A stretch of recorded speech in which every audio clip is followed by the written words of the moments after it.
Can I adjust this? Good evening. Welcome. We're so glad you're all here. This is Nature's Best Hope, as you know, with Douglas Tallamy. I cannot think of a better way to kick off our Gallatin Valley Earth Day 2023 than with this fantastic event. This is the first of many Earth Day events that we'll be holding from now through April. And while I'm up here, I wanted to give a big shout out to all the people out there who are streaming this live online. We have 933 people that are out there, so say hello. Hello to you all. In fact, I want to say a special hello. There's one of those 933 links is actually a huge crowd in Billings. They're gathered for a watch party at the Montana Audubon Center. So hello to you guys out there. So my name is Ann Reddy, and I am the chair of the Gallatin Valley Earth Day Committee. And tonight, as you're probably guessing, you're in for a really big treat.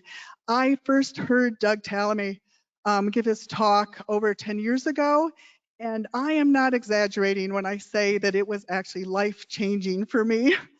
I viewed my whole yard and my garden and my gardening completely different from then on. So, and I hope you enjoyed the free food and drink if you're here in person. And the book signing, we sold out of Doug's books, and we had exhibits in the ballroom. If you didn't get a chance to visit the tables there, please, I encourage you to visit GallatinValleyEarthDay.org, and you can find more information about our exhibitors there. So tonight is free for everyone, a free event, and it wouldn't have happened without the work and support from many individuals and organizations in our community. I am very, very grateful to our partners, Sacajawea Audubon Society and yay, Sacajawea, yeah. And the Montana Native Plant Society's local chapter, Valley of the Flowers. So thank you so much for partnering with us. And in addition, this evening is happening because of our underwriters. And I want to give a big shout out to them.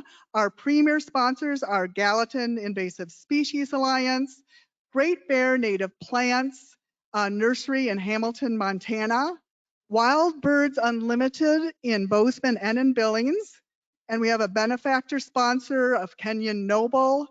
And our steward underwriters are Cashman Nursery, Blake Nursery, the Bozeman Community Food Co-op, and the City of Bozeman's Water Division. So thank you all. Really appreciate you all. Obviously, without their generous support, we would not be able to bring you tonight's program.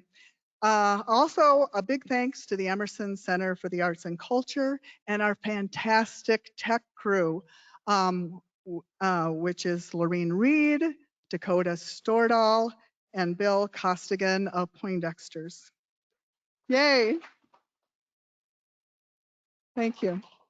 And lastly, I would also like to thank our event steering committee members. They have worked tirelessly for months and months to make this happen. So if you're in the audience, could you please stand up? I know Jennifer's one of them, but please stand up. I just love, thank you guys. Thank you so much. Really appreciate all your hard work. So now, without further ado, I would like to introduce our MC for the evening, Jennifer Magic. Tonight's program wouldn't have happened if it hadn't been for Jennifer's idea to bring Doug Tallamy to Bozeman here, and for her organizing the efforts to make that happen.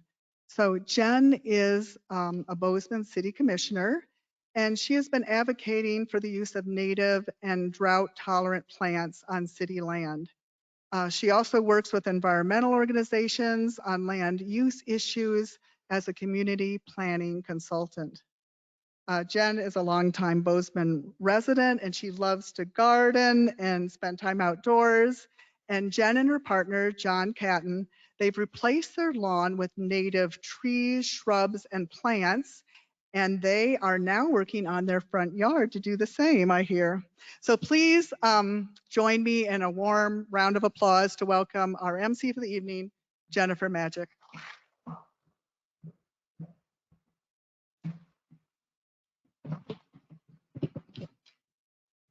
Thank you, everyone. Thanks so much. Gosh, it is great to see such a terrific crowd tonight, not only here in person, but online.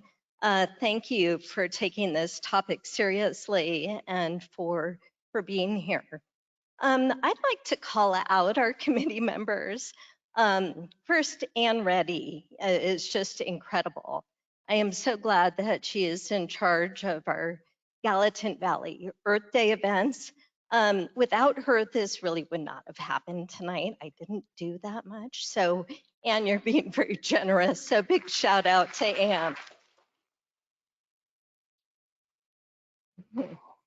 Other committee members are Barbara Finney, Paulette Epple, Luann Harris, Laureen Reed, Beth Madden, Vicki Saab, Anna Vischer, and Gretchen Rupp. Such a great committee that did a tremendous amount of work to make this happen in a very short period of time. So the format for tonight, I'm going to introduce our speaker, Dr. Douglas Tallamy. He's going to speak. His presentation is about an hour long. We're going to take a short break, and during that time, you're welcome to leave if you don't want to stay for the question and answer period. But we are going to open it up for Q&A. And what we would like to do is have people come up to the front of the room. There is a microphone right here. So come and we'll line up. And we ask that you keep your narrative short and one question per person. We want to try to go through the Q&A fairly quickly so we don't have an evening thing that drags on and on. You know how those go. Our online attendees, Emma is back there and is going to help me with some of the online questions. So I will go to Emma a couple of times and we'll get questions from our online participants. So our speaker tonight, Dr. Douglas Tallamy, comes to us from the University of Delaware, where he has been a professor for the past 41 years in the Department of Entomology and Wildlife Biology. He is an author. He has written numerous books, a variety and numerous scholarly articles, and has lectured across the country. His books include Bringing Nature Home, The Living Landscape, The Nature of Oaks, and Nature's Best Hope, a new approach to conservation that starts in your yard.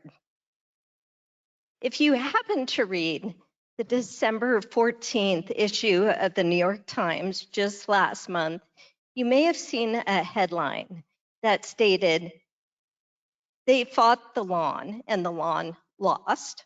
It's a great headline.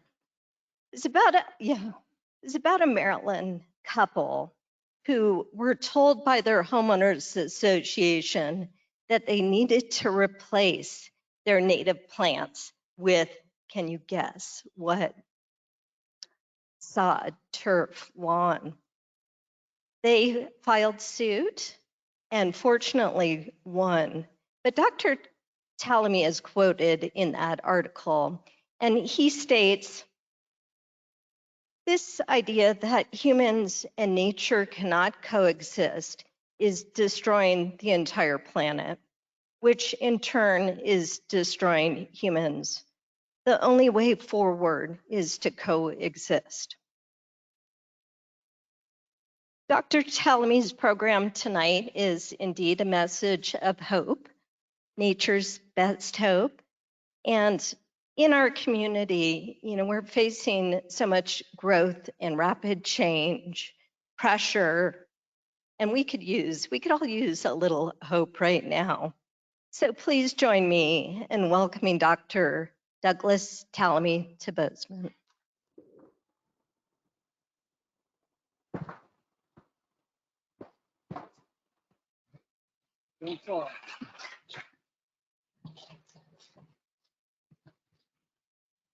Well, thanks very much, Jen. People read these things I said. I don't remember saying them, but they sound pretty good. I said, well, I should have said that even if I didn't. But there's a difference about tonight's audience from my typical audience. Usually 70, 80, 90% of the audience is my age or older. But I've noticed today, this is the youngest audience I've ever talked to. And that's exciting to me.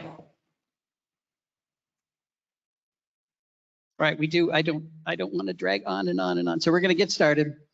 I want to talk about my idea of what nature's best hope is. But before we do that, let's talk about what E.O. Wilson's idea of nature's best hope is. E.O. Wilson, of course, died last year, the day after Christmas. It was a terrible loss to the world of conservation, to entomology, to myrmecology, he was one of the most notable scientists of our time for sure.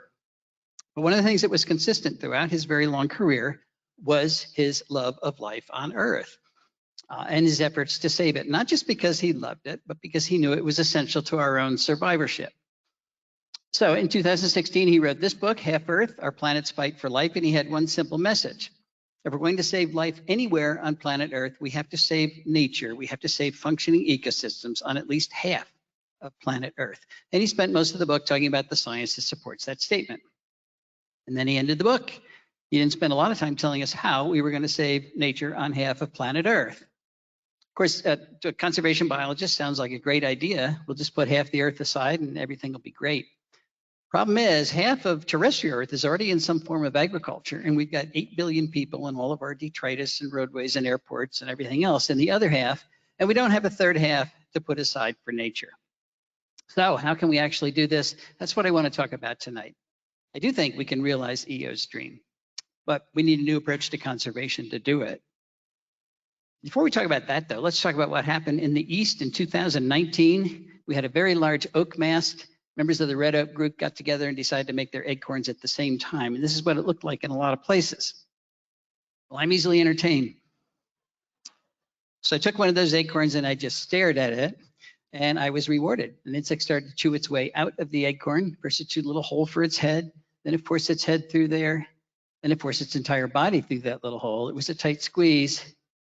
Finally, it plopped down. That's a dangerous time for this insect larva because it's good to eat. A lot of things are after it.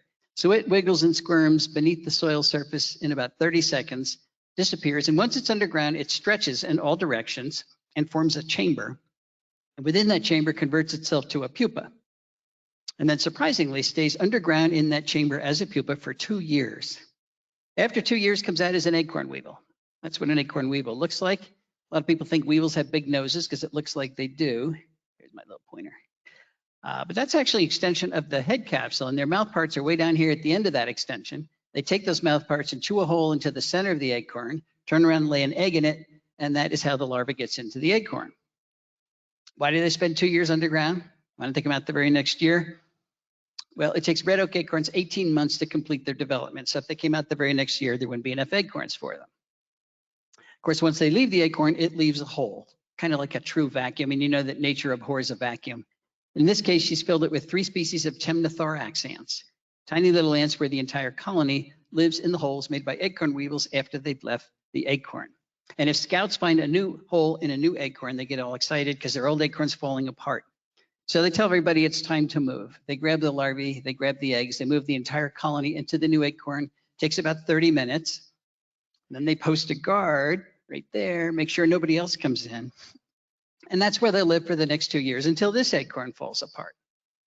What's my point with this little story? That's just one of literally millions of very specialized interactions between animals and plants that comprise the bulk of nature. This is another one, the relationship between jays of all the species, and oaks. Jays, of course, are the primary disperser of oak acorns. They'll take an acorn and fly up to a mile, although I read the other day, 1.5 miles, a long way from the parent tree. And then they tap the acorn beneath the soil surface, and the object is they're going to go back in the wintertime and have something to eat. For every 4 acorns they bury, they only remember where one is. So for every 4 acorns they bury, they've actually planted 3 oak trees. Specialized interaction between pileated woodpeckers and carpenter ants. That's what they rear their young on, carpenter ants. So if you don't have a lot of carpenter ants, you won't have pileated woodpeckers, and you won't have a lot of carpenter ants unless you have the big trees that make those carpenter ants.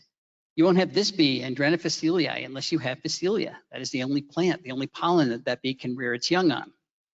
Turns out that pollen specialization is very common in our native bees. We have just about 4,000 species of native bees in North America, and over 1/3 of them are highly specialized. There are 60 species of bees in California that cannot reproduce without perennial sunflowers. You won't have the Baltimore checker spot without white turtlehead. I could talk all night, all year, all decade about nature specialized relationships. The point I want to make tonight, though, is that these relationships, nature itself is on the ropes. And it's on the ropes because we didn't take Teddy Roosevelt's advice. Way back in 1908, Teddy heard that the state of Arizona was going to mine the Grand Canyon. So he went to the canyon, looked out over the edge, and he said, "Leave it as it is." And with those 5 words, he started the process of creating the Grand Canyon National Park. Well, we didn't leave it as it was. There's only about 5% of the lower 48 states. It's anything close to its original pristine ecological condition. And those are typically the mountaintops. And that's because we have logged the country repeatedly. We have tilled it. We have drained it. We have grazed it. We've got 770 million acres of rangeland in this country. That's 4.5 times the size of Texas dedicated to cattle. And of course, we've paved it or otherwise developed it. We have straightened our rivers and dammed them. And you can spell that any way you want. We've polluted our skies and changed our climate for centuries to come. We've drained our aquifers. We've introduced more than 3,300 species of plants from other continents, many of which are running amok in our natural areas. In short, we've carved up those natural areas into tiny remnants of their former selves. And each one of those remnants is too small and too isolated to sustain the amount of nature that we humans need them to sustain, because that is what keeps us alive on planet Earth. So you might wonder why we've done all that. I wonder why we've done all that, and I don't know. But I suspect we thought that the Earth, our nest, was so big we could foul it forever and there wouldn't be any consequences. Of course, we were wrong about that. And that's why we're seeing some pretty scary headlines at a regular clip these days, like the insect apocalypse is here. What does it mean for the rest of life on Earth? Talking about global insect decline. Followed by this one, North America's lost 3 billion breeding birds in the last 50 years. That's 1/3 of our North American bird population already gone. Now the UN says we're going to lose 1 million species to extinction, probably in the next 20 years. And they said it 2 years ago. So I guess that's the next 18 years now.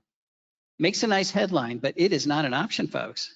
We have to make sure this doesn't happen. Those are the species that keep us alive on this planet. So I could go on talking about the pox that we humans have delivered upon the environment, thus upon all of our houses. That's not what this talk is about. This talk is about a cure for that pox. It's a cure that'll take small efforts from lots of people like you and me. But those efforts will deliver enormous physical, psychological, and environmental benefits to everybody. Let's return briefly to this headline. The insect apocalypse is here. What does it mean for the rest of life on Earth? Well, back to E.O. Wilson. He told us what it would mean if planet Earth lost its insects, and he did it way back in 1987 with this paper, The Little Things That Run the World. And again, his message was very clear. Life as we know it depends on insects. And if they were to disappear, so would most of our flowering plants. And if most of our flowering plants disappeared, that would so drastically change energy flow through our terrestrial ecosystems that the food webs that support our vertebrate animals, the amphibians, the reptiles, the birds, the mammals, those food webs would collapse and all those animals would disappear. The biosphere, the living portion of the earth, would rot because we would have lost insect decomposers that rapidly turn over nutrients, and all we would have is bacteria and fungi. And of course, humans wouldn't survive any of those drastic changes. There is good news, and that is that none of that has to happen. We can save our insects, we can save our birds, we can save nature itself, but we're going to have to change the way we landscape in order to do that. Why is that? Well, remember, humans are products of nature. We are totally dependent on the life support that ecosystems provide. We call them ecosystem services. Here are just a few things that plants do that we humans depend on every day, like produce oxygen, pretty important, clean water, and slow that water to on its journey to the sea where it becomes too salty to use. Carbon capture, enormously important today. Plants, of course, are pulling carbon dioxide out of the atmosphere, out of harm's way, building their tissues out of that carbon. And then even more important, they're pumping the carbon into the ground through their root systems the entire time that they're alive. And that's why our soils are brown or black. It's all the carbon that plant roots have deposited in the ground. And once it's in the ground, it's extremely stable. Will stay there thousands of years. Plants also build topsoil and hold it in place. They prevent floods. They dampen severe weather. They convert sunlight into food. If we lost our plants, we're going to have to eat sunlight. That'll be a challenge. What do animals do for plants? Lots of things, but important things include pest control. They're providing pest control services. They pollinate nearly 90% of our flowering plants. They disperse plant seeds. So designing landscapes like this that destroy the production of ecosystem services is just not a good idea. Never was a good idea, but today it's a terrible idea because of those 8 billion people that are now demanding more ecosystem services than ever before. Now, we do have parks, we do have preserves. They're doing the best they can, but we are now in the 6th great extinction event that the Earth has ever experienced. So obviously, it's not good enough. We now need to start practicing conservation outside of parks and preserves on landscapes just like this. Now, there have been visionaries through the ages who have recognized that we humans needed to work on our relationship with planet Earth, and Aldo Leopold was one of the most eloquent. He wrote extensively in the first half of the 1900s. One of the things he said is that the oldest task in human history is to live on a piece of land without spoiling it. There have been indigenous groups that have been good at doing that for long periods, but our huge Asian societies and our huge Western societies are terrible at doing that. We habitually take more from the earth than it has to offer, completely wrecking an area, going to another area doing the same thing, not sustainable behavior. But Aldo Leopold had a lot of faith in humans. He believed we were smart enough that we could develop what he called a land ethic. He knew we had to use the land. We had to farm and lumber and graze and mine and do all of those things. But he believed we could learn to do them gently enough that we did not destroy local ecosystems.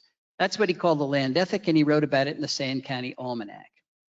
What he did not write about was developing a land ethic where we actually lived. And I'm not sure why that was, but I suspect the notion that humans and nature cannot live together. They cannot coexist in the same place at the same time. That notion was so deeply embedded in the culture of Aldo Leopold's day, and unfortunately, it's still embedded in our own culture, that he may not have recognized it as an option. But what I want to argue this evening is that not only is living with nature an option, it's now the only viable option that's left to us. In the past, of course, conservationists worked pretty much exclusively where there weren't a lot of people. We now need to turn that on its head and practice conservation where there are a lot of people, because that's pretty much everywhere. In other words, we've got to find ways for nature to thrive in human-dominated landscapes. Not hang on by a thread, but thrive. Where should we start? Well, let's go back to private property. Most of the land is privately owned. 78% of the country is privately owned. 85.6% east of the Mississippi is privately owned. If we don't practice conservation on private property, we're going to fail. Now, when I use the word conservation, I'm not using it correctly. We do want to conserve any bits of nature that are left that are not conserved already. We have conserved about 13% of the country so far. So good start, but we can do better. But we've taken apart so much of it that now we need to think about restoration. We need to rebuild the natural areas that we've dismantled. And before you tell me you're never going to put them back together again exactly the way they were, I get that. I know we're not going to. But we can reunite enough of those specialized interactions so that we create functional ecosystems again, even if it's not exactly what was on that space at some point in the past. But in order to do that, we have to start with the building blocks. Not all species contribute to ecosystem function equally. So we have to start with the most powerful groups. And there are two groups we can't do without. One is the flowering plants, and of course the pollinators that allow those plants to reproduce. They are capturing energy from the sun and through photosynthesis, turning it into food. And that is the food that supports just about all the animals on the planet. So now we have the energy from the sun stored mostly in plant leaves, other plant parts, but mostly in leaves. Now, most vertebrates do not eat plants directly. Most vertebrates eat an invertebrate that ate plants, and most of those invertebrates are insects, but not just any insect. It turns out that caterpillars are transferring more energy from plants to other animals than any other type of plant eater. So if we design landscapes that don't have a lot of caterpillars in them, we've got failed food webs and eventually failed ecosystems. I'm going to use the Carolina chickadee as an example. That's the chickadee that occurs near my house, but we've got several species of chickadees in the country, and they're all doing pretty much the same thing. They're the birds that are feeder all winter, eating seeds, and we tend to think, well, that's all they need. Well, actually, even in the wintertime, only 50% of their diet is seeds. The other 50% is insects and spiders, even in the winter. But when they're reproducing, their babies can't eat seeds at all. So they switch entirely to invertebrates, mostly insects. And if they're in a healthy environment, they'll rear their young exclusively on caterpillars. And they are not exceptions. 96% of our terrestrial birds rear their young on insects, and most of those insects are caterpillars. How do I know that? There's a number of lines of evidence that suggest that, but this is a citizen science project that one of my grad students did a few years ago, Ashley Kennedy. She put out a call to bird photographers around the country. Some of you might have participated. And she said, please take pictures of birds during the breeding season when they're bringing food to the nest and send those pictures to me, and I'm going to identify the prey items in the beaks of the birds and reconstruct the nestling diet for as many species of birds in North America as possible. And you're looking at a summary of her results. It was very successful. She got thousands of pictures. The green bars are the percentage of the nestling diets in the 20 most common bird families that were caterpillars. And in 16 out of those 20 common bird families, caterpillars dominated the diet. So again, what would happen if we removed caterpillars from our landscapes? Most of our birds would not be able to reproduce. So it seems like there's something special about caterpillars. What is it? There's actually several things special about caterpillars, and one of them is that they're soft. Look at this guy as a piece of little sausage with a very thin wrapper. Thin wrapper is its exoskeleton. It's made of chitin. It's undigestible. And because they're soft, you can stuff them down the throat of your offspring without fear of injuring them. If you've ever watched a parent bird rear their young, they're pretty rough. The beak's like a plunger. You just stuff it down there. Caterpillars are also relatively large prey items. One medium-sized caterpillar is equal to the biomass of 200 aphids. Now, some of our smaller birds do chase aphids, but you want to chase 200 aphids, you get one caterpillar. They're nutritious, they're high in fat, high in protein, low percentage of chitin, of exoskeleton compared to many other insects, particularly beetles. Beetles are not like little sausages, they're like little tanks. So much of a beetle is undigestible, and many beetles have a lot of sharp edges too. And finally, it turns out that caterpillars are the best source of carotenoids. Oh, look, he's chasing aphids. Here we go. Best source of carotenoids for birds during the breeding season. I talk about carotenoids not because I love organic chemistry, but because I'm a vertebrate and you're a vertebrate. And birds are vertebrates. And we vertebrates cannot make our own carotenoids. Only plants make carotenoids. So we have to get our carotenoids from plants. And we have to get them from plants because carotenoids are essential components of vertebrate diets.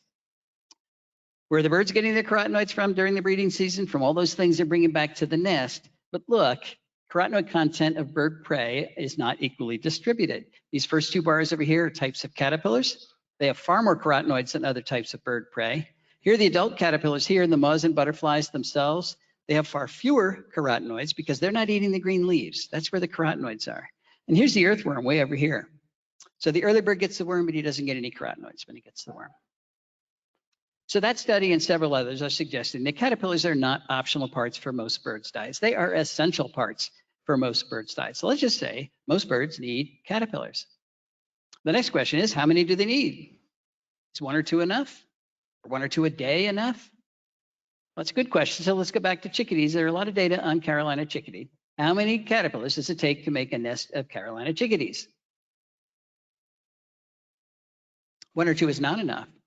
1 or 2 a day is not enough. It takes thousands of caterpillars, 6,000 to 9,000 caterpillars, depending on the number of chicks in the nest, to get a nest of chickadees to the point where they leave the nest, to the point where they fledge. And after they fledge, the parents continue to feed them caterpillars another 21 days. But they're flying all around, so nobody's been able to count those. So you're really talking about tens of thousands of caterpillars required to make one clutch of a bird that is 1/3 of an ounce, 4 pennies worth of bird. And if you want chickadees to breed in your yard, you've got to have all those caterpillars in your yard because they only forage about 50 meters from the nest. They're not flying 5 miles down the road to the nearest woodlot. And if we landscape in a way that does not create all those caterpillars, that's called insect decline. And it's really looking like insect decline is one of the major factors causing the bird declines that we're seeing out there. We went to the original data set of Rosenberg et al. That's the Smithsonian group that said we've lost 3 billion birds in the last 50 years. And we divided the terrestrial bird species into 2 groups. The species that require insects at some point in their life history, typically when they're breeding, and the species that do not require insects. So finches and doves and crossbills, they can actually reproduce on seeds. They make a little milk out of seeds and rear their young on that. And look, the species that do not require insects did not decline at all in the last 50 years. But the species that require insects declined on average 10 million individuals per species. So it doesn't prove cause and effect, but it does suggest that as you take away bird food, you lose the birds. So we need to raise the bar about what we're asking our landscapes to do. In the past, we've asked them to do one thing. They got to be pretty. Okay, we're not going to give that up. They're still going to be pretty, but now we have to make pretty landscapes that are ecologically functional, and we're not going to do that unless we add caterpillars to those landscapes. So how do we do that? Well, you add caterpillars to landscapes by adding the plants that support those caterpillars. Seems pretty straightforward, but there is a catch, and that is that most plants do not support a lot of caterpillars. So we have to be fussy about which plants we're selecting. And we have to be fussy about it because the caterpillars themselves are fussy about it. And nothing illustrates it better than the monarch butterfly. You can have all of the crepe myrtle and all the camellias and all the ginkgos and all the Bradford pears and all the burning bush and all the barberry and all the things that we typically landscape with from Asia in your yard, and you won't make a single monarch butterfly. The only thing that's going to make a monarch butterfly is one of the milkweed species. That's called host plant specialization.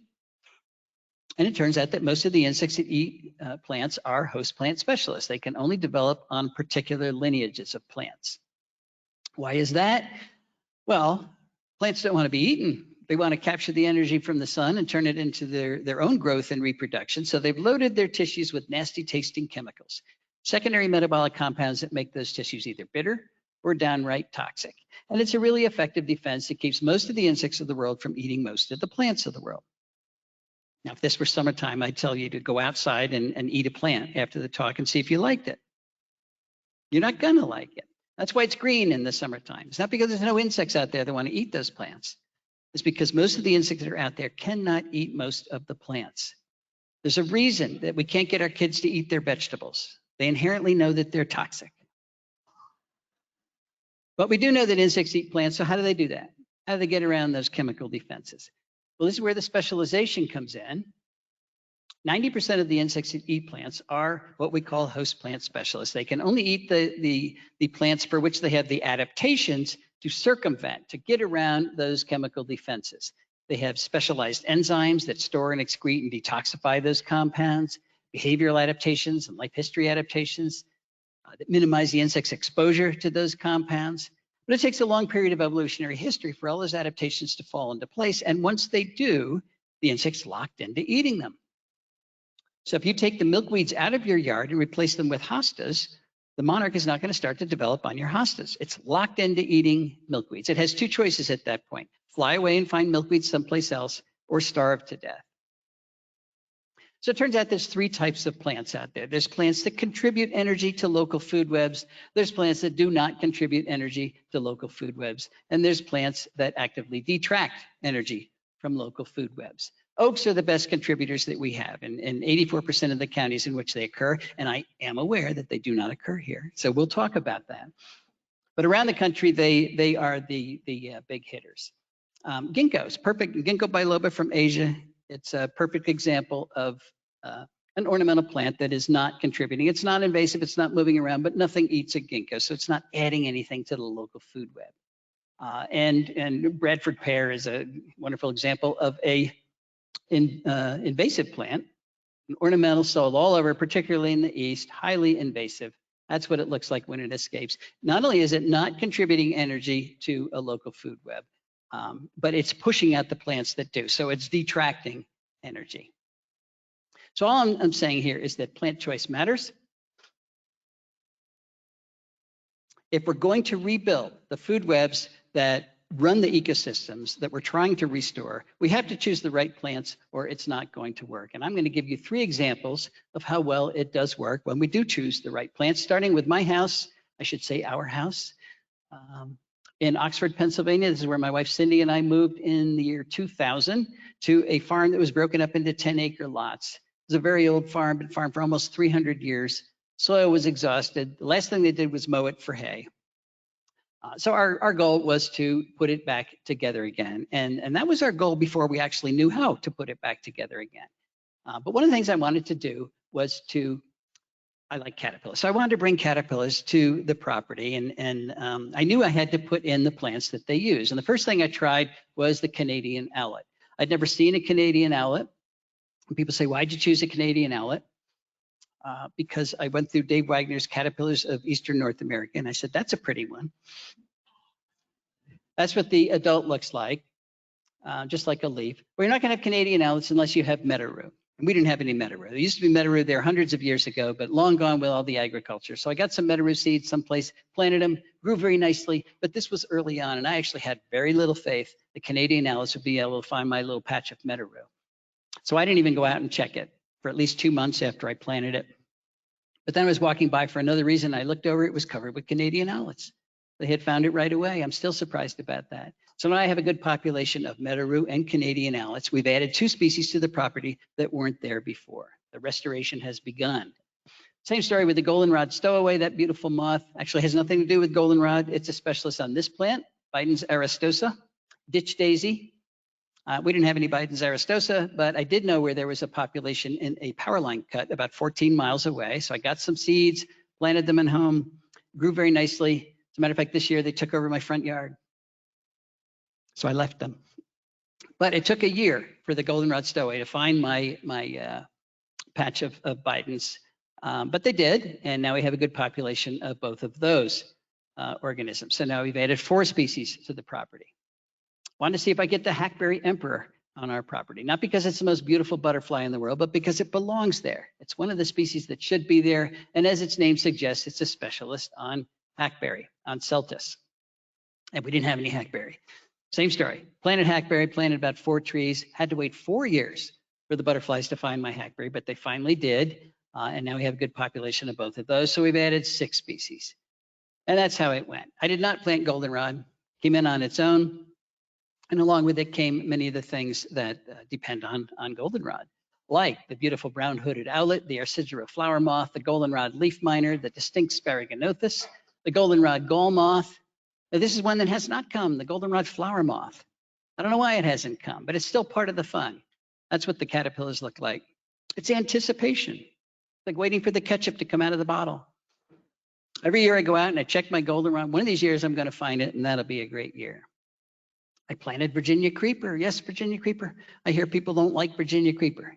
I just don't know why. It's a great native plant. It's got good fall color. It's a great ground cover. It can climb our trees without girdling them, without pulling them down. Makes nutritious berries for the birds in the fall. And by nutritious, I mean they're high in fat. Our fall birds, our migrating birds need high fat berries because the energy content in fat is twice that in sugar, and that's what they need for migration. And it's a great pollinator plant. Its flowers are tiny and inconspicuous. You don't even know it's in bloom until you see this big cloud of native bees around it. Remember, when you're making a pollinator garden, you're making it for the pollinators. If it's not big and showy for you, that's okay. I planted Virginia creeper because it's the best host plant for the large sphinx moths that are a primary component of cardinal diets. Things like Pandora sphinx and its beautiful adult, the lettered sphinx, the hog sphinx, the abbot sphinx, all on Virginia creeper. Want to see if I get the double-toothed prominent at our house, just because it's such a cool looking caterpillar. Looks like a stegosaurus. Even if you don't like caterpillars, you gotta like this guy. Well, it's a specialist on elm, but particularly American elm. And of course, we didn't have any, we don't have any American elm. We lost it to the Dutch elm disease decades ago. But there are 2 big American elms at the University of Delaware that did not die. So I got some seeds, scraped them out of the gutter, planted them at home. They germinate in 6 days. They grow very quickly. Those trees are now 80 feet tall. And yes, they brought in the double-toothed prominent, another big success, American elm. Wanted to see if I get the evening primrose evening primrose moth at our house because it's beautiful. I like beauty like anybody else. Well, of course, it eats evening primrose, and we didn't have any evening primrose, so I planted that. The moth came. It spends the day with its head stuffed in the flowers. Sometimes it's crowded, but it's always very cute. And I planted lots of oak trees. Now, I'm going to focus on oaks for a while just because they're such important plants. But that's not the only things we put in on our property.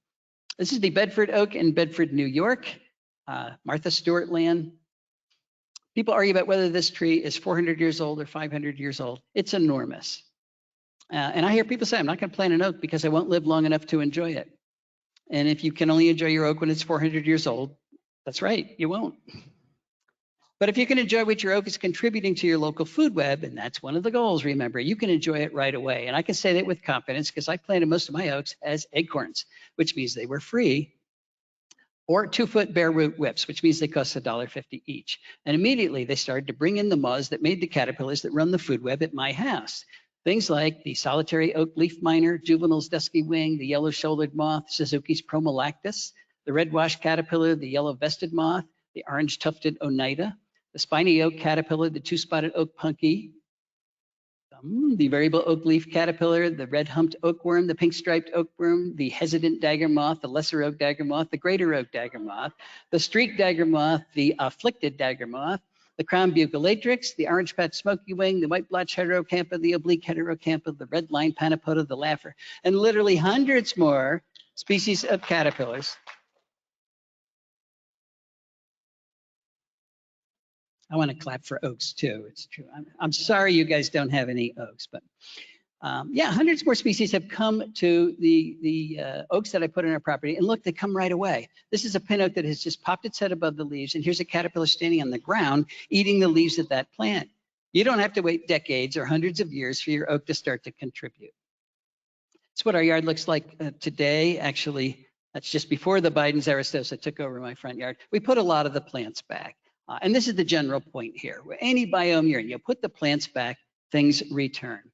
I found through my research, I liked moths, but it's a good thing because it turns out they're really important. And if you count the number of species of moths, not butterflies, but moths in your local food web, you have a very good index of how productive and stable that food web is. So 5 years ago, I decided to undertake the challenge of counting all the species of moths that have come to our property since we put the plants back. I am still at it, but I'm up to 1,199 species of moths that I've taken pictures of so far.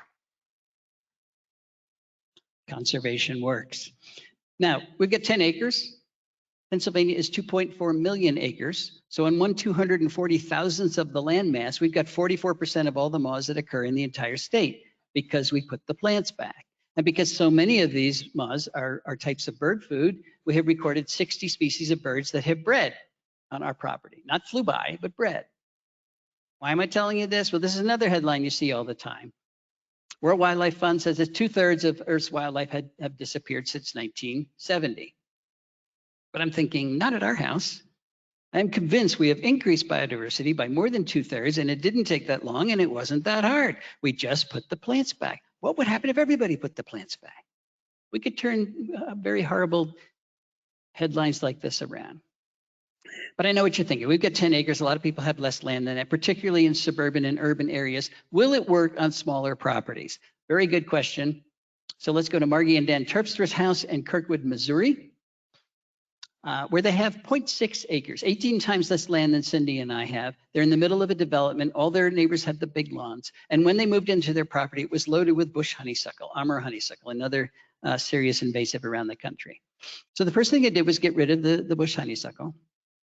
They planted 70 species of native plants, added what they call a bubbler, a water feature to their yard. And then they sat back and started to count the birds that are using their property. And they are up to 149 bird species, including 35 warbler species. there any birders in here? You know that that's a good number. Just to compare that to our house, we've only recorded 8 warbler species at our house. So does it work on smaller properties? Absolutely. What about urban yards? Let's go to Pam Carlson's house in Chicago. And I mean in Chicago, right on the other side of that wall over there is O'Hare Airport. And she's got 1/10 of an acre, which is 3 times smaller than the average lot size in North America. And she's not connected to any natural area at all. So she is a tiny little island in the middle of Chicago. It's a pretty island because Pam is a native plant landscaper and she knows how to do it. But she did the same thing. She got rid of her non-native plants, put in 60 species of native plants, including a water feature. Then she sat back and she says, with a glass of wine, and counted the birds that are using her. I shouldn't say that. Maybe she's making them up. She has 124 bird species that she has identified with her wine, but that are using her yacht, but including a woodcock. Look, she documents it. There's her woodcock. So if you haven't seen a woodcock lately, go to Chicago, go to Pam's house. It's sitting right there. All right, 4 things we need to think about if we're going to succeed in a big way. And we do want to succeed in a big way. One of them is we've got to shrink the area that we have dedicated to lawn in this country. That says 40 million acres is actually up to 44 million acres nationwide that are dedicated to an ecological landscape, ecologically dead landscape. That's an area bigger than New England, all of New England. And of course, we know why we do this. Lawn is a status symbol.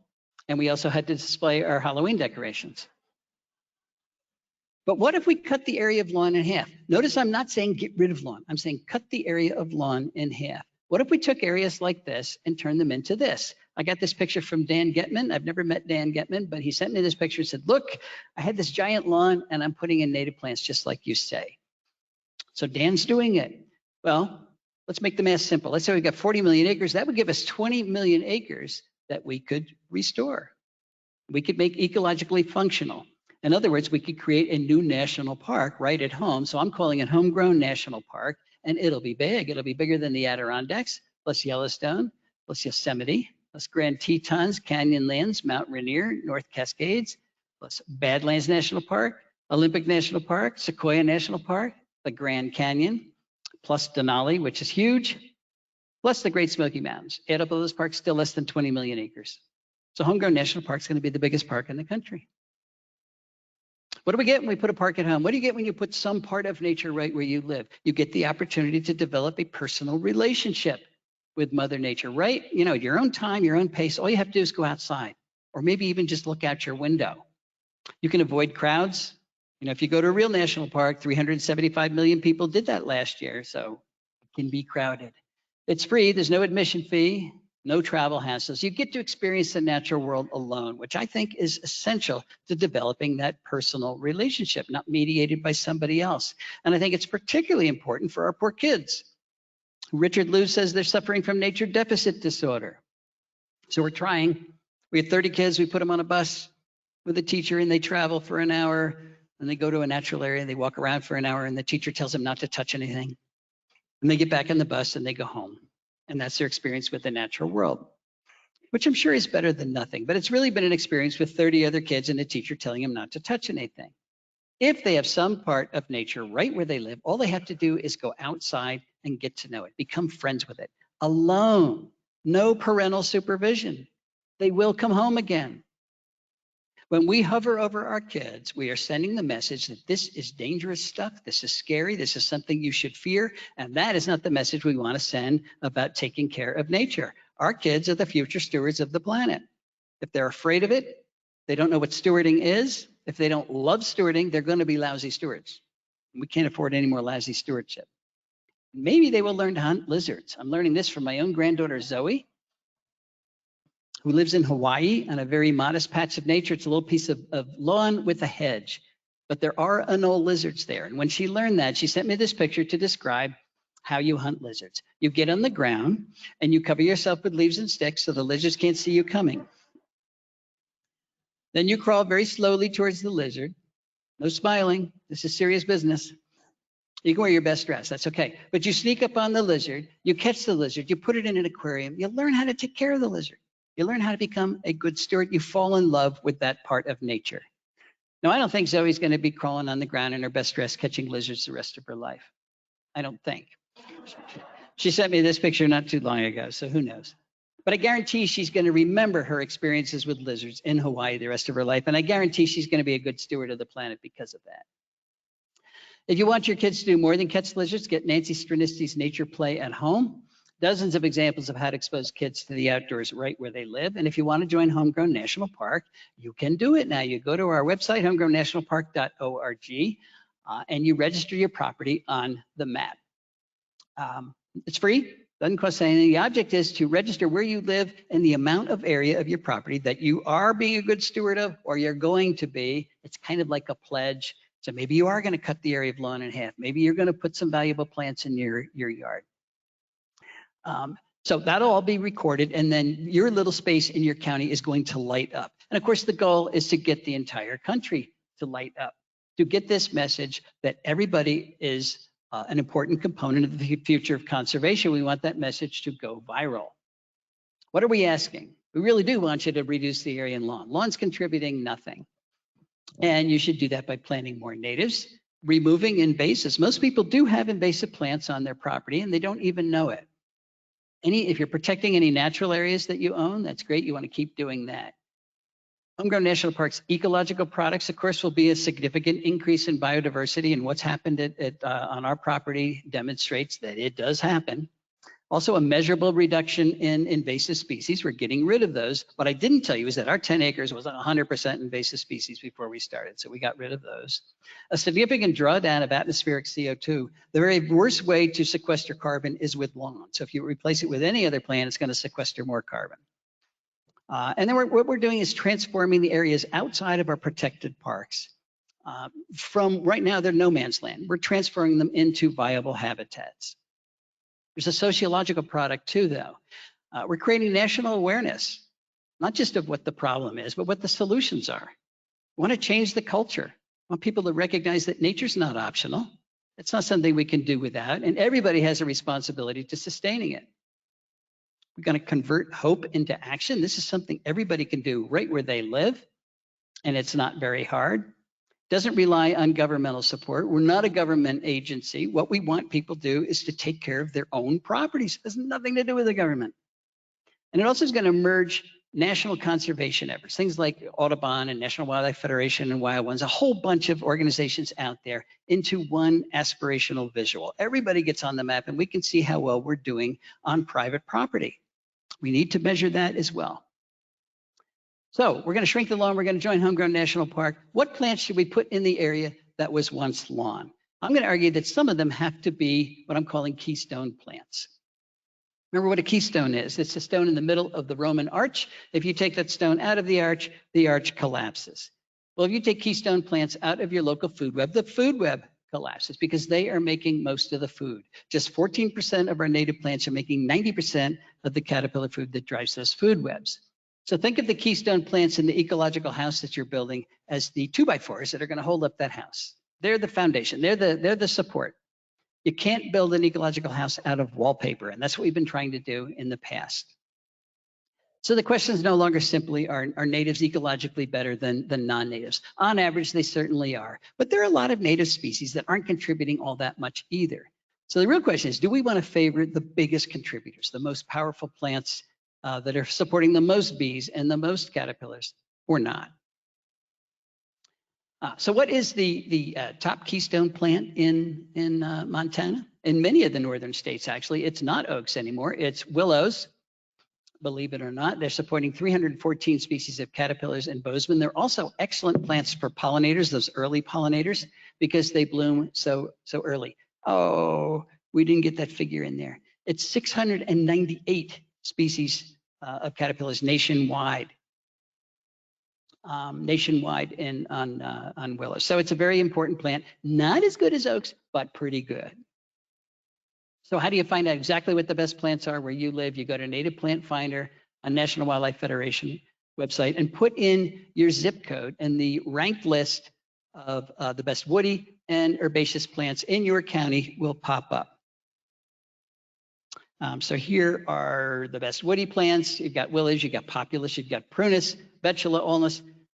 Oak's not even on there. You don't have. Now I've heard people say the bur oak will grow here. There are a lot of oaks that will grow here, but you've removed them from the animals that use them. So moving them outside of their natural range is not going to make them powerful plants. You want to stick with what normally grows here. This is a typical list. You're going to find this not just here, but in lots of places. Asters, goldenrods, sunflowers, they're usually the top plants in terms of supporting specialist pollinators. When you're making a pollinator garden, you want to plant for specialists because the generalists will use those plants as well. If you have asters, goldenrods, and sunflowers, you're going to support more than 40 species of specialists that won't be there if you don't plant those plants. Okay, we're going to shrink the lawn. We're going to put in keystone plants. We're going to invite a lot of plants, a lot of insects to our yard, and then we're going to kill them with our security light, which of course is not the goal. There's a lot of research showing that light pollution is a major cause of insect decline around the world. These are all the ways that lights are killing insects at night, particularly those moths that are creating all those caterpillars. But this is good news to me. It's good news because we've got to turn around insect decline, not just stop it. We've lost more than 45% of the insects on the planet at this point. They are the little things that run the world. So we need to turn that around. And if we can do that by flicking a switch, we're getting off easy. There are a lot of switches to flick, but look, not as many switches in Montana. That's good. But I know what you're going to say. Well, gee, I can't take the security light off my barn, or I can't take it off my porch or my garage because the bad man will come. Okay, put a motion sensor on it. So it only turns on when the bad man does come. And the first thing you realize is the bad man doesn't come very often. And if you don't want to do that, this is even easier. Take the white bulb out of your security system and put in a yellow bulb. Yellow incandescent or LED, they come in both types. Insects are not attracted to yellow wavelengths, particularly moths, hardly at all. So if we switched out our white lights for yellow bulbs overnight, we would save millions of insects. And if you use LEDs, we'd save millions of dollars as well. Okay, we're going to shrink the lawn. We're going to put in keystone plants. We're going to modify our light system, and then we're going to kill all the insects with mosquito fogging. I don't know how much you guys do this, but this is a booming business around the country. Mosquito foggers, Mosquito Joe, you call them in to kill all the adult mosquitoes. And he says it's okay because it's a natural product. They're fogging pyrethroids. That's the product that is found in chrysanthemums. It evolved there to kill insects. So because it's a natural product, it's okay. I don't buy that because cyanide is a natural product too, and that's not okay.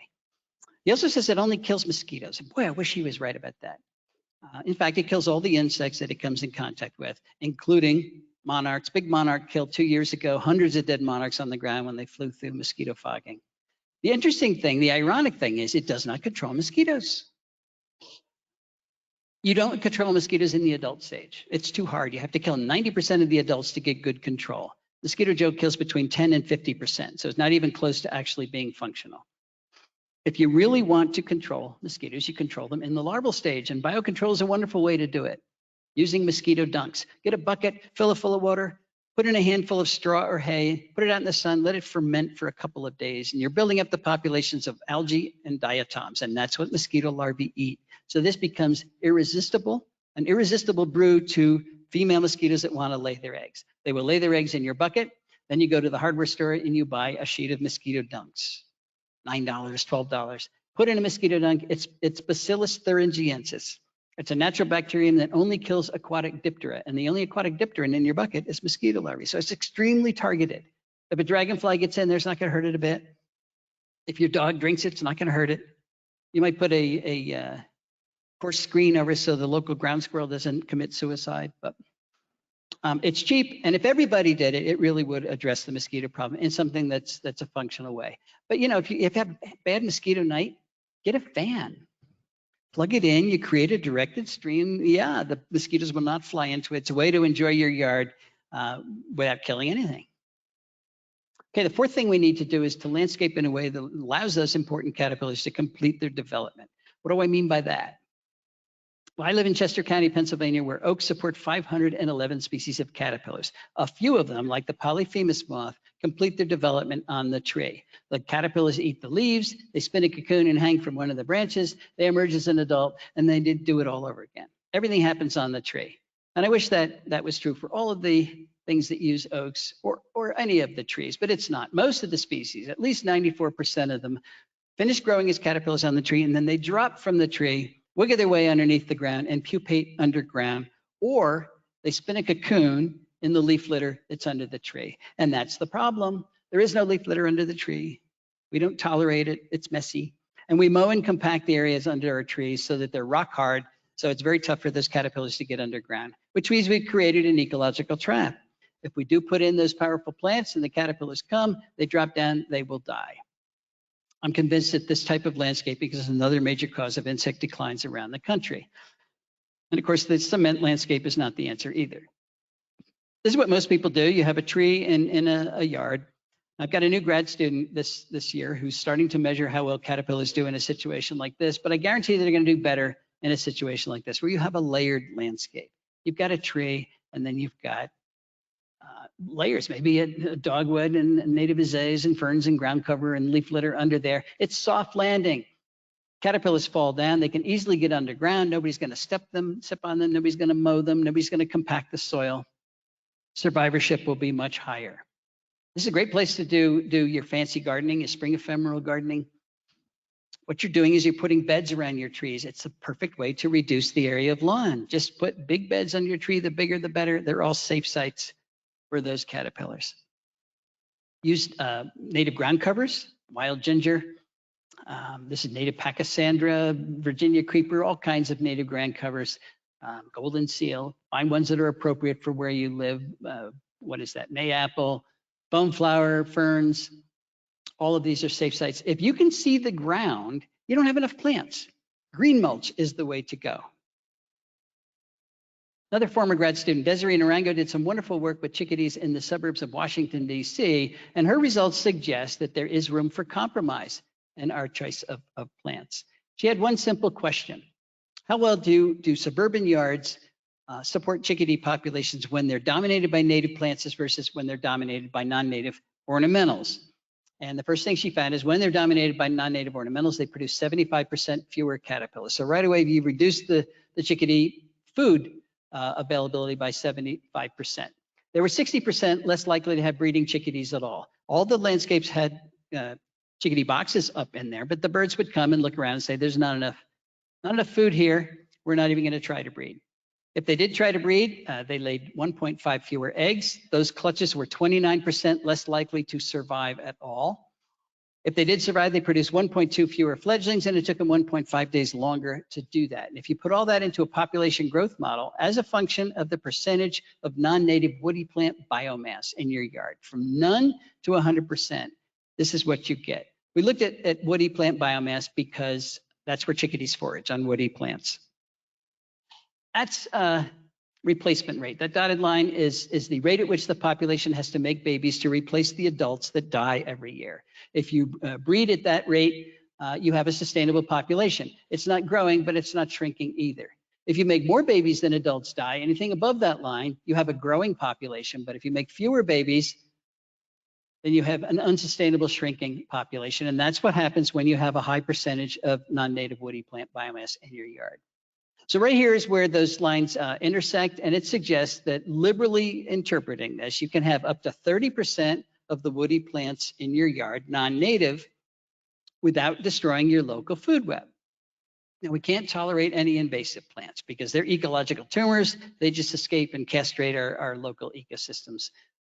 But there are a lot of ornamentals that are not invasive. Back to Dan Gotman's yard here. This is a ginkgo. Anybody pick that up the first time? Why does Dan have a ginkgo in his native plant landscape? Because Dan's wife said, I like ginkgos and I want you to put one in, and he did. Is that destroying the functionality of that landscape? No. Is it invasive? Is it going to escape and wreck the local woodlot? No, it's just there. So I tend to think of plants that are just there. They're not contributing, but they're just there as statues. So there you go.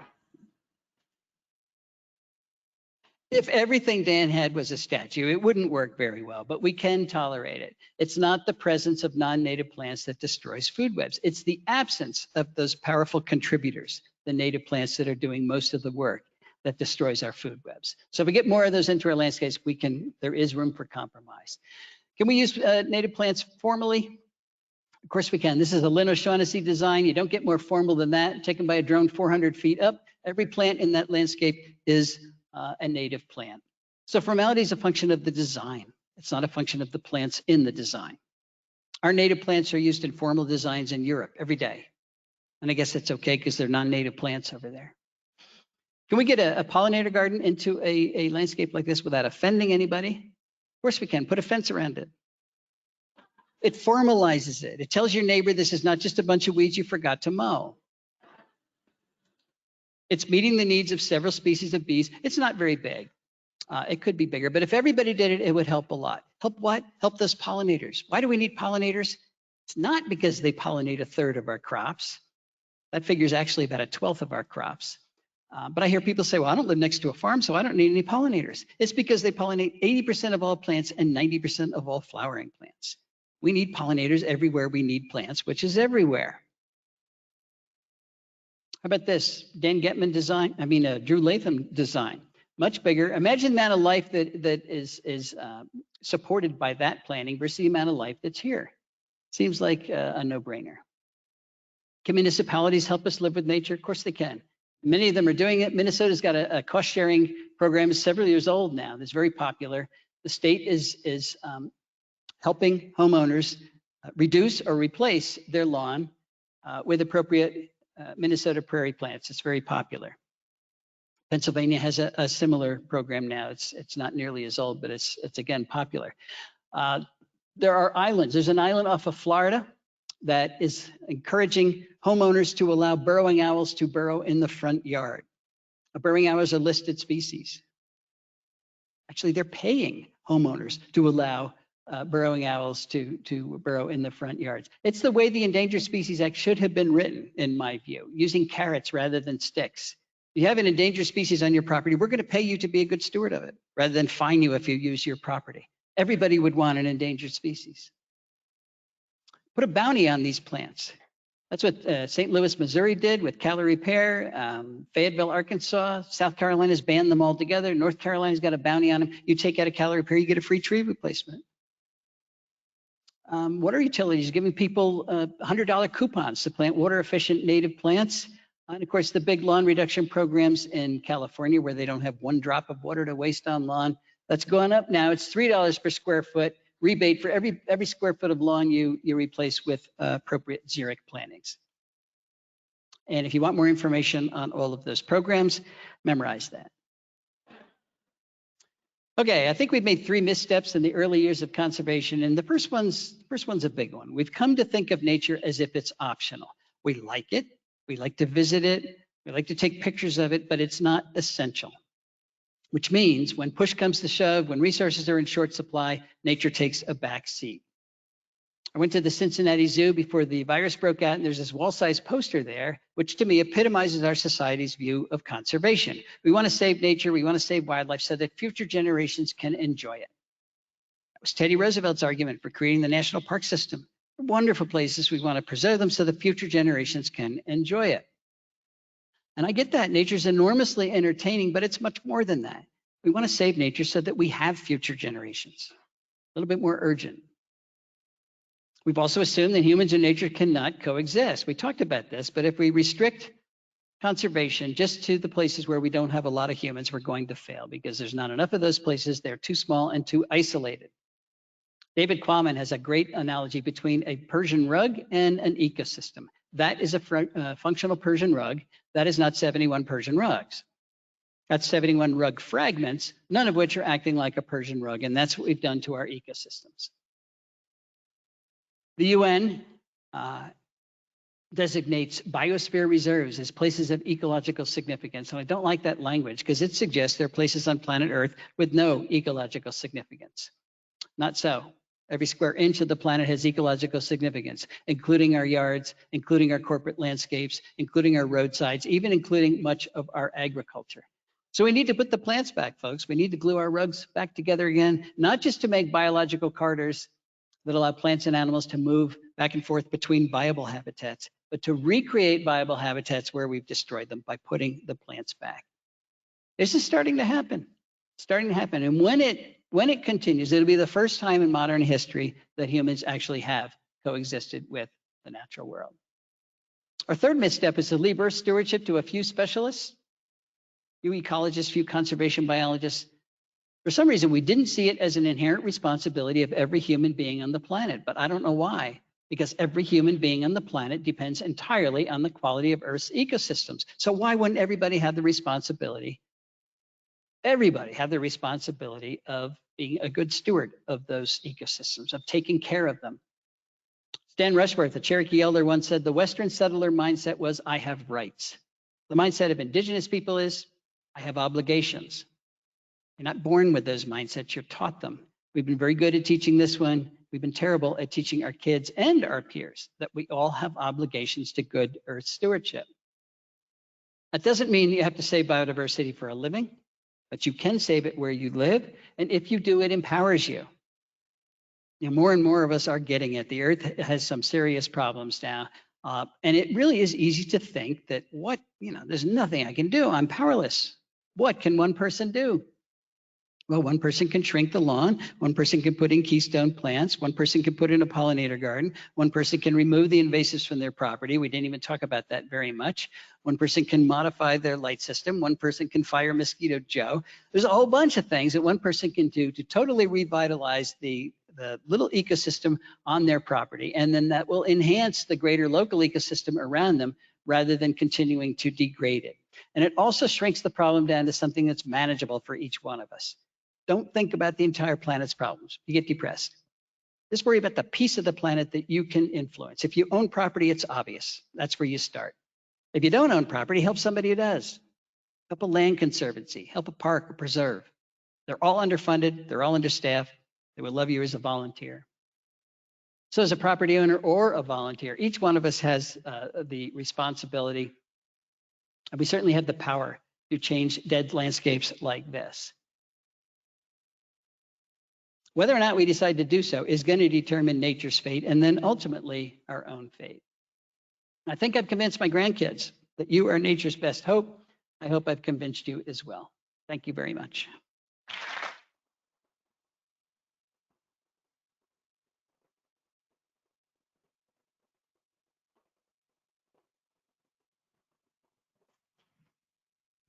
Thank you.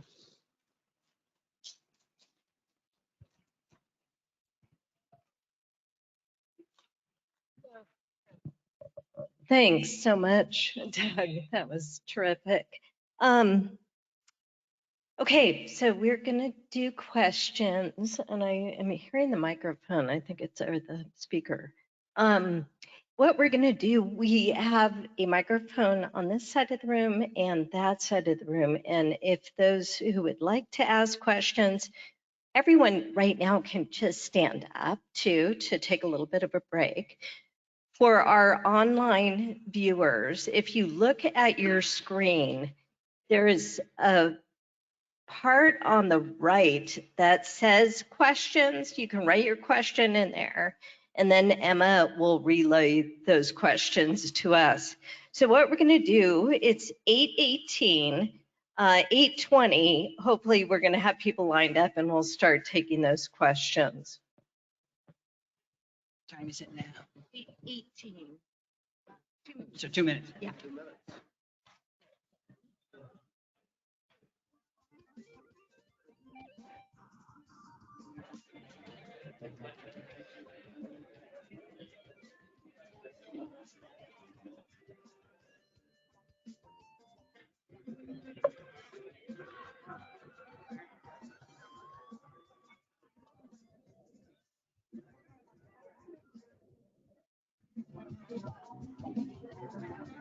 Hey, great job.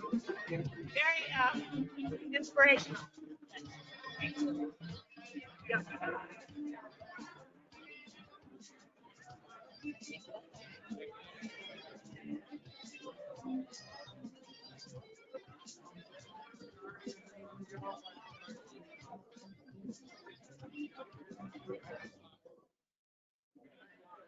you very much. I'll be reading your book. Does your book have suggestions for the plants for our area? Yes, well, For the reference, look for something. that native plant finder would be the best source. That's a National Wildlife Federation website. Just put in native plant finder and your zip code, and then the best plants for your county.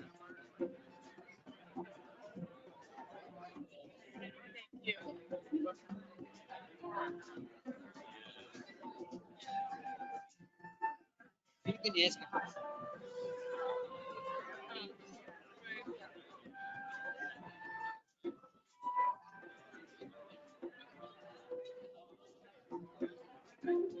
Thank you so much. Thank you. Thank you. Are you the landscaper? No, Somebody was just like, he was a landscaper. Some guy was looking for a landscaper. I was going to try to connect it, but it's not you, so I won't. They'll find you. People like that. Inspired. Thank you so much. Thank you.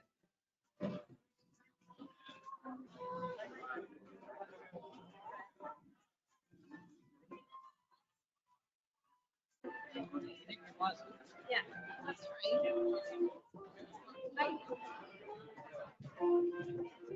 Okay, we're gonna have folks sit down again.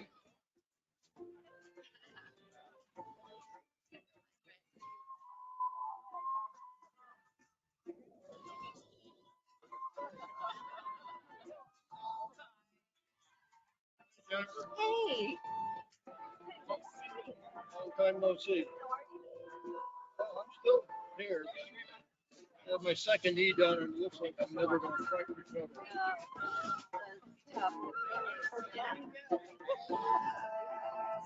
okay, those of you who are still here, if we can have you please sit down. We'll start the questions. It's 8:21, and I think we'll go to about 8:45 with the questions, and then we'll wrap up for the evening. But pass this on.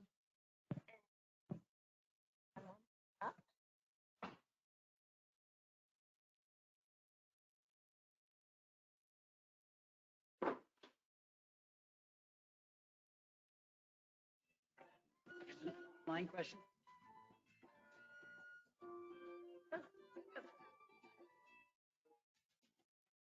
Yes, I have a lot of online questions. Do you just want me to get to all of them?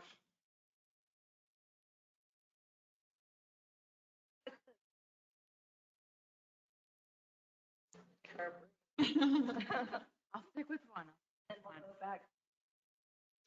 Hey Doug, thank you so much. I am unsure of ways to talk to people who don't quite see the big picture. What would you say to somebody that says, I don't care about birds. I shouldn't have to plant native species if I don't like birds, period. Yeah, I get that question a lot. They want me to take this entire talk and make it a one-liner. That's hard. That's hard. What I would say, and what I do say, is you don't need to care about birds. You should care about yourself. You are not going to exist in this planet without functioning ecosystems. The birds, the insects, the flies, everything is part of that ecosystem. And the more species that are in it, the better it runs, the better you are supported. So if you care about your future, if you care about the future of your kids and your grandkids, if you care about anything else around you, even if you don't like birds, you've got to restore the ecosystems that we've destroyed. We are on an unsustainable downhill, sled ride right now. Unsustainable means it can't be sustained. We can't be part way sustainable. That's a non-compromising word. We've got to reach sustainability or we're all in trouble. You could also go for the social responsibility end of it. Say, I don't care about birds. Well, you're hurting everybody else. What you do on your property, it's not like Las Vegas, where what stays in Vegas or what happens in Vegas stays in Vegas. What happens to your property doesn't stay there. If you kill all the bees on your property, it affects everybody else. If you wreck the watershed with your big lawn, you're affecting everybody else. So you have a social responsibility to the greater ecosystem and everybody in it around you. So to say, well, I don't care about any of this, I don't know. Tell them they're a bad person. No, that won't work. All right, thank you. But those are, they usually come around. They're saying that out of ignorance, really. Sure. And Or what I you're going to hear- do is solve that. Yeah, or I hear like, oh, I see deer and raccoons. Yeah, I've got yeah. wildlife here. Yeah. So, Yeah. Thank you. Yep. Okay, Emma, do you have a couple of questions from our online folks? Yes, so a couple of people asked about quantity versus variety. When you have limited space, you want enough of a given species to support the insects that are going to be eating it, but how do you balance that versus variety of species? Yeah, another good question. And of course, if you have a bigger amount of space, you want both. You want quantity and diversity. But with a smaller area, I get it. You can't do everything. I have heard too many times people say, I planted a milkweed, a worm got on it and ate all the leaves, so I squished it. The worm, of course, is the monarch that you're trying to support. And one milkweed rammet is not enough. You need a milkweed patch. Now that rammet, they didn't kill it. It'll come up the next year and there'll be 2 and 3. So, but plant enough that would be a basic requirement for simple reproduction by one female. You know, female monarch's flying around, she sees a milkweed, she'll lay an egg on it. Then she's looking for another one. Oh, that's the only one there. I'll lay another egg on it. All of a sudden there's 3 or 4 eggs on it. That's too many for that one little bit. So that's a perfect example where you want more. Again, you don't have oaks, but anybody who does, or anything that requires another individual to reproduce. If they're wind pollinated, the pollen has to blow from another individual. If you only have one individual, you're not going to get pollination and you'll never make any acorns. So you have to know a little bit about what you're planting, whether they're dioecious or monoecious.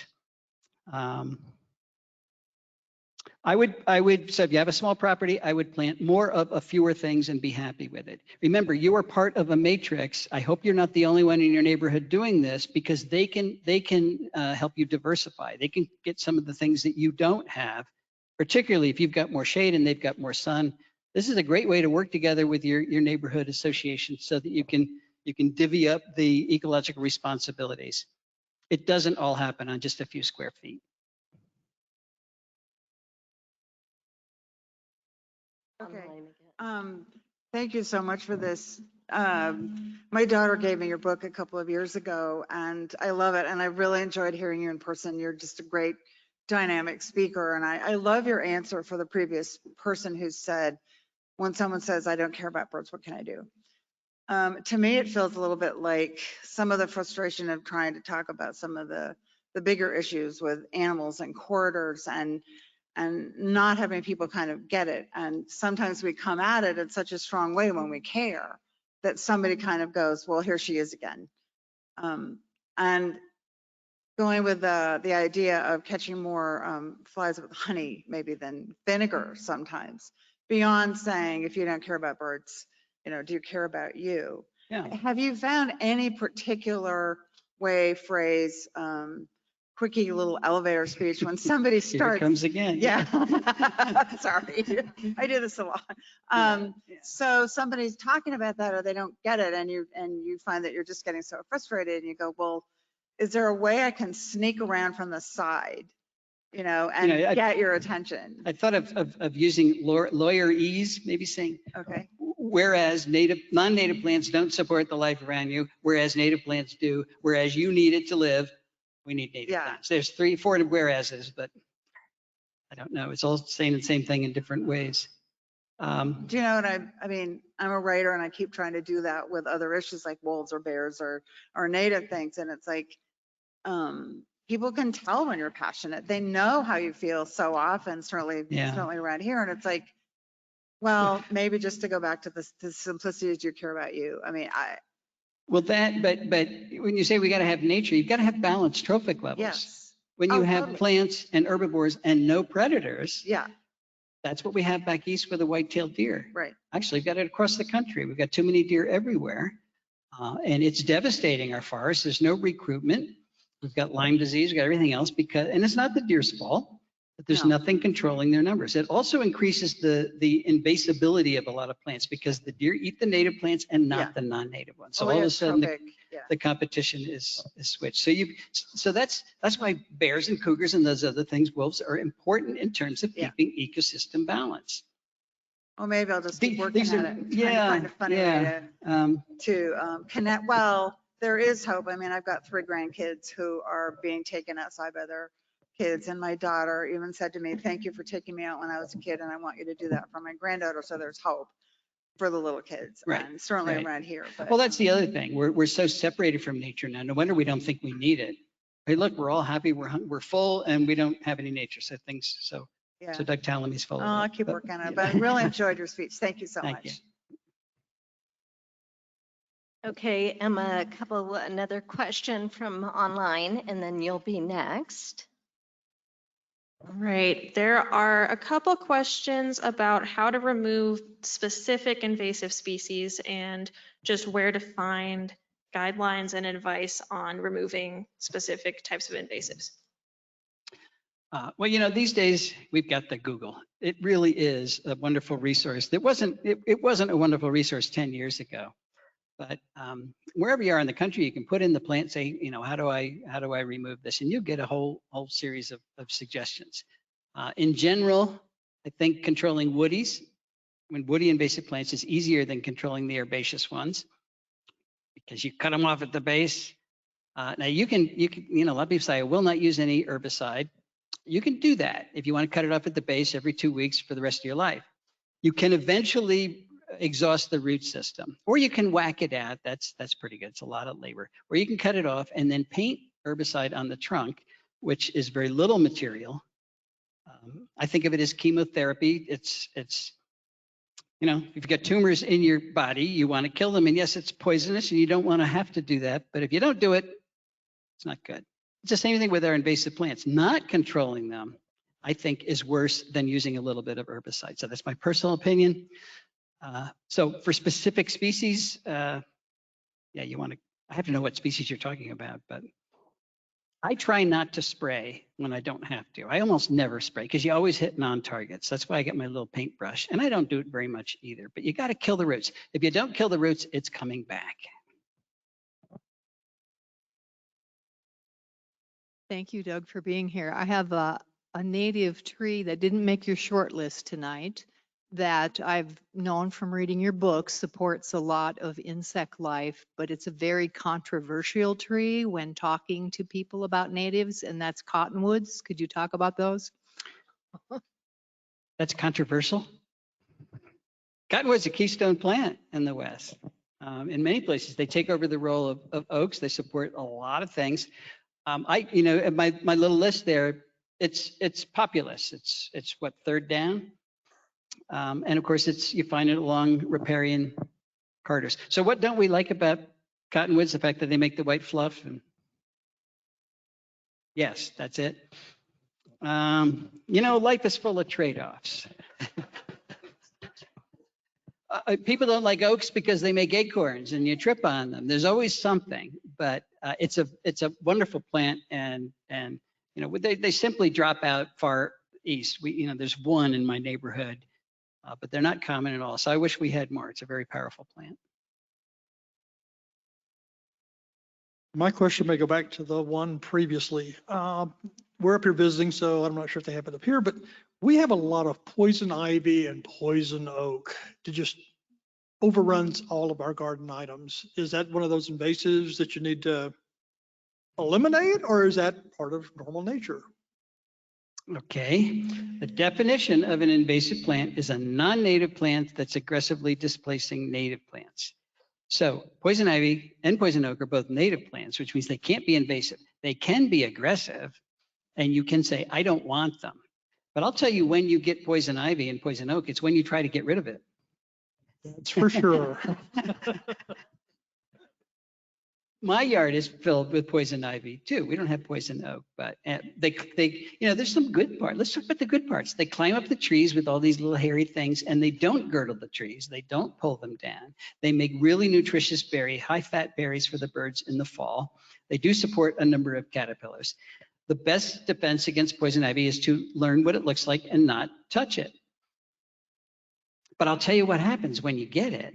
Oh, I know. But how do you keep it off your flowers? I mean, if it just takes over like a bed. Yeah. So if it's really right in your primary beds, yeah, you gotta, you know, get those gloves on. And I would say wintertime, don't burn it. Because I know. Believe me, I've had once. Yeah. Best time is during the winter time, and I would just the anchor, you can, paint those stems as well. Thank- But, some people just go crazy and they're probably trying to get rid of all of it, and it's just ignore it. Thank you, sir. Sure. My quick question is of the different types of willows that we have out here, is one variety better than another, like the sandbar or the Bebs? Right. I get that question for everything. And the short answer is we don't know. Nobody's done the studies comparing all of them. Back to the oaks, there's 91 species of oaks. Have we compared all of them? No. I don't know. There's a lot, maybe close to 90 species of willows. There are a lot of willows. But in general, and there's good evidence for this, the insects that are adapted to a genus of plant, the genus shares the same chemical defenses. And willows are a real good example. It's salicylic acid, that's their defense. All the willows have it, even the non-native willows have it. And the insects, if they're good at doing that, they can eat all of them. But specifically, have you compared everyone? No, but I would say use the one that's going to grow best where you're planting it. So some willows are better where it's a little bit drier. They all want some water, but. Okay, thank you. Mm-hmm. Let's go back to online. Question for our audience here. Okay, here's one interesting question from online. How pure should we be with our restoration efforts, as in looking at species that are naturalized but not necessarily native to North America or your region? Oh, well, all the invasive species are naturalized.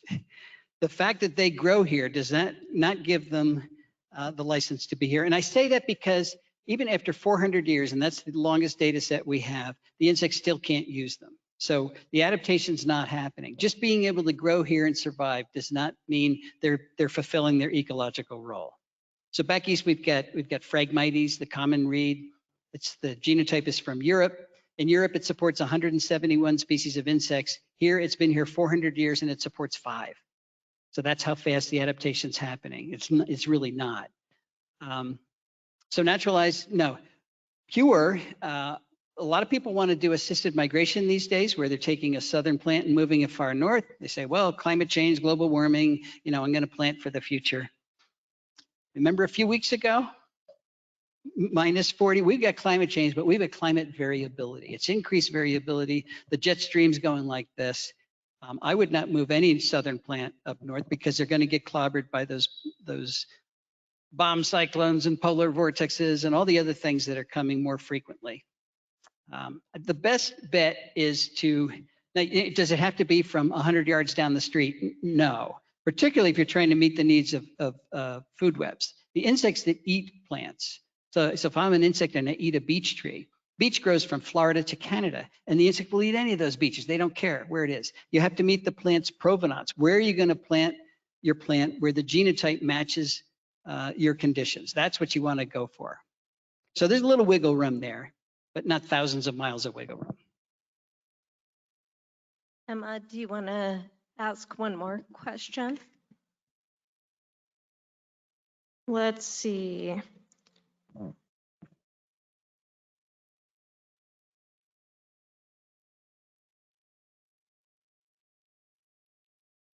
All right, how about areas that people own that are not currently lawn, such as forests?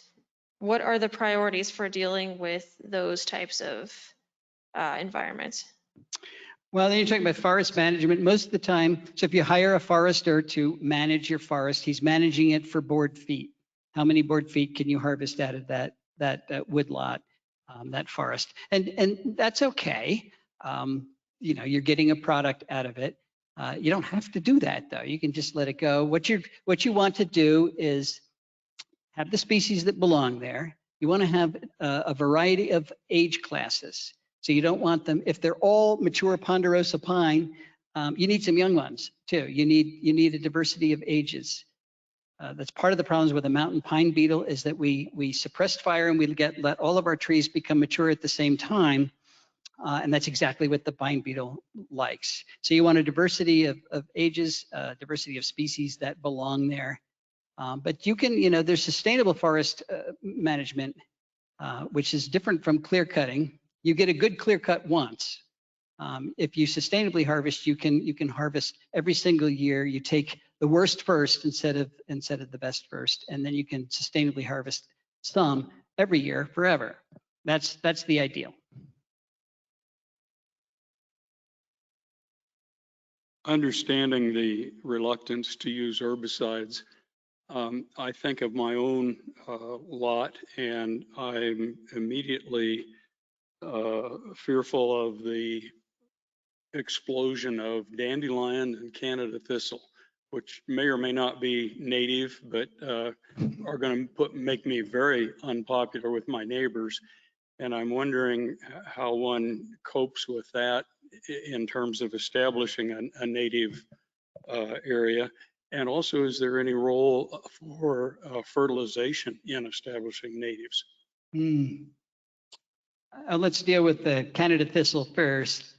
So that is an invasive that is very difficult to control without spraying, unless you want to get on your hands and knees and cut every stem and paint those. That's a real pesty one. I wouldn't bother with dandelions at all. That's more of an aesthetic problem in lawns. They actually do provide pollen and nectar for bees if you don't mow your lawn all that often, for generalist bees. But the Canada thistle can be an important issue in agriculture, and it's there's not much good to say about that plant. So that's a yeah, I think you'd have to control that. Forget the other part of the question. Fertilization. In general, our North American soils, the plants adapted to our North American soils, particularly up where there were glaciers. Did the glaciers get down this far? You guys are glaciers? No, almost. They're adapted to poor soils, and they don't. They actually do well without a lot of fertilization. That's particularly true with woody plants.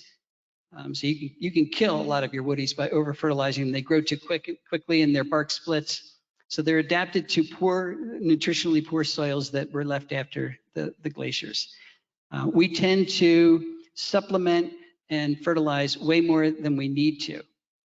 If you're trying to get a plant in your yard that doesn't belong there, needs a lot of supplementation, think of one that will do well with the soil that you have. That's so much easier and a whole lot fewer inputs. When you fertilize, it's very easy to over fertilize, and then it's going to get into the watershed, and it helps create a dead zone in the Gulf states.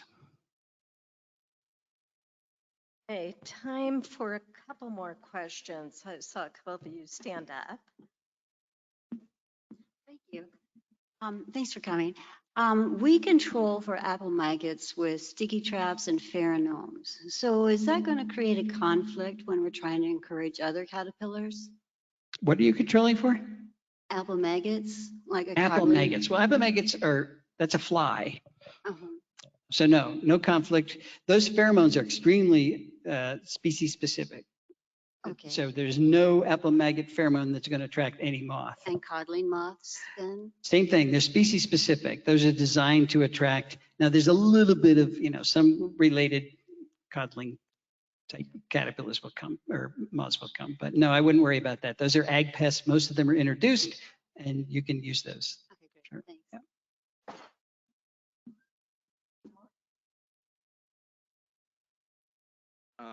In most areas in mid and eastern Montana, in the floodplains, there's a large Russian olive infestation. What would be the best way to deal with that? Yeah, you have Russian olive, we have autumn olive, two close relatives. They are nitrogen fixing. They're not legumes, but they fix nitrogen, which means they can grow anywhere. They fertilize themselves. And yeah, it's a huge invasive problem, but it's very satisfying. That's one you cut off at the base and you paint the trunk and you make a big pile of bodies. It makes it look like you've really accomplished something. So yeah, at my house it was one of the major invasives we had, and it was the easiest to control.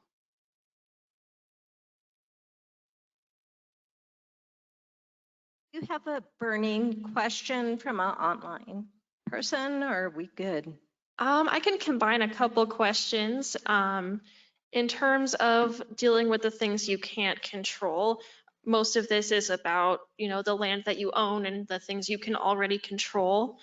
But do you have any advice about large acreage of monocultures in agriculture and plantings by cities and governments and then HOAs? Yes. Let me just talk briefly about large monocultures. You know, if you drive across the country, first you hit corn and soybeans, and then you hit wheat. And we have to grow these things. But there are things that acreage can do at the same time to make it a little less dead. And one is to restore the vegetation along the roadsides. One of the evil parts about Roundup is how we abuse it. So we've got Roundup Ready corn and soybeans. You can spray the crop and kill all the weeds in the crop, but then we spray all the edge of the road and go right up to the roadway, and then we replace it with lawn. What's that all about? Those weeds aren't in your field anyway. You're not increasing your yield at all, and you are taking away what the monarch and all the native bees and everything else needed and coexisted with agriculture for 100 years, no problem. Monarch populations have only crashed since we've done the Roundup Ready stuff. So that's something that growers can stop doing without any cost. Actually, it'll save them money. You don't have to spray all the way up to the road. Putting in pollinator strips. There's a lot of research at the University of Iowa showing, and you can get ag kickbacks for, you do give up a little bit of acreage, but you put these pollinator strips perpendicular to the flow of water across the land. So it provides pollinator plants to your land, a wonderful conservation value, and it also intercepts additional fertilizer and any of the topsoil that's running off your property, like 90% of it, and then you get CRP money for doing that. So those are two things, and putting back the hedgerows anytime that's an option. We took out all of our hedgerows. So we could have the big machinery, but there are places where we didn't need to take them out, and they're wonderful sources for wildlife. Those are things that monoculture agriculture can do without changing the monoculture. City parks, HOAs, yeah. Okay. Anne has a couple of closing words, but let's give Doug a good round of applause. Thanks so much.